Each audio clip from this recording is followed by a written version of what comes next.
Welcome. In front of me is a OPPO Reno 3, and today I'll show you a couple tweaks and tricks that you can do on this device. So starting off, we're going to begin with the dark mode. So you can pull down the notification panel and you'll have the dark mode toggle somewhere in here.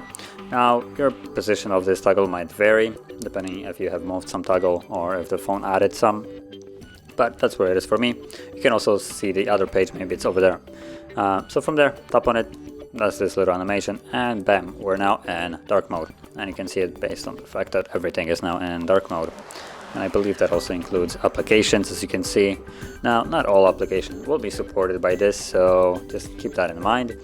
But all the ones that come preloaded with the device, so like messages, your phone app, settings, all that will or should be in dark mode now. And if you want to leave this mode, all you need to do is just toggle that back off, and there we go, we're back in light mode.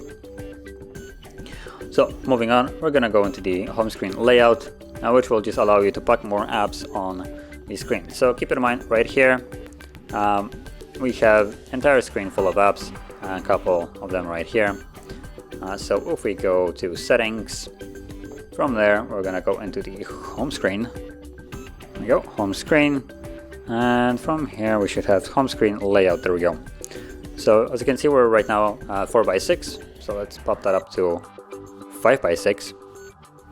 And this previously was filled with apps, as you remember, and now we have enough space to add about 5-6 more apps, I believe. Let's see if we can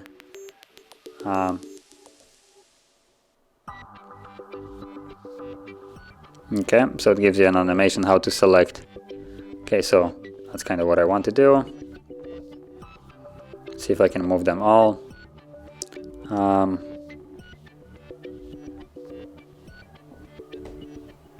Okay, so it looks like one too many. So as you can see, you can fit more apps on here. And once you're done, just tap on the home and it goes back. So moving on, we're gonna go into swipe down for notification panels. Now this I personally really like. It will remove that need for you to go straight up to the top to pull down the notification panel, so you will be able to do it from anywhere on the screen.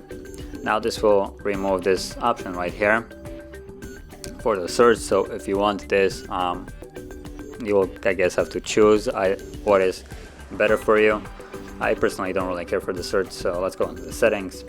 And from there we're gonna go into, again, home screen and swipe down on a home screen to notification center.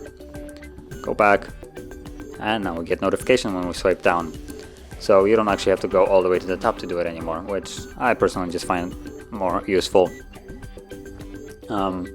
Then moving on, next thing that I'm gonna show is the animation speed. Now, as you can see, this is the normal animation speed, and some of those animations, in my opinion, are a little bit slow, which I don't like wasting time looking at apps zooming in and out.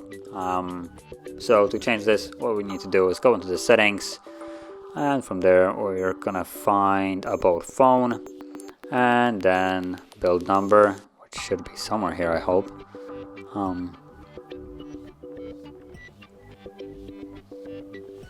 Let's see, build number, there we go.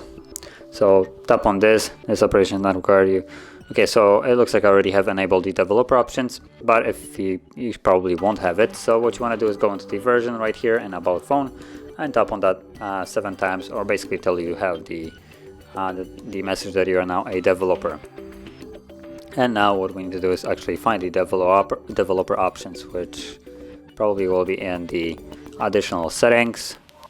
Probably, yep, there we go, there it is, developer options.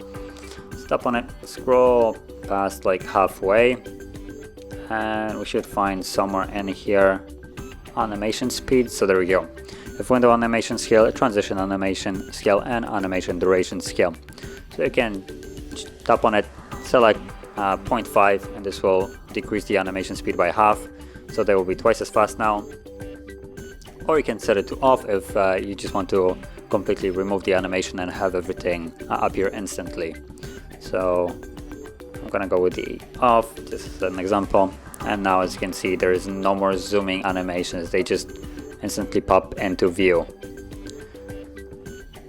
And moving on to the last thing that I wanted to show is just a simple split screen, which will allow you to use two different apps at the same time. So let's open up something like a web browser, and no thanks, we're not interested in anything. And then go into recent, tap on to the two dots right here, and tap on split screen. And it opens up the first app always on the top and minimizes it so you can pick additional app from your phone. So we could select something like a YouTube if I can find it quick enough. Go at the bottom, and you can use two different apps at the same time for some productivity. Or if you like to listen to, for instance, music on YouTube, you can do that and still actually use your phone and not be locked to that app. And when you close it, if you tap on home button, you can see that it goes back to how it was. So to close it, tap on this bar on here, it will go to full screen, obviously, right here, as we just seen. And from there, tap on home once more, and this will close it. So this will conclude all the tweaks and tricks that I wanted to share. And if you found this very helpful, don't forget to hit like, subscribe, and thanks for watching.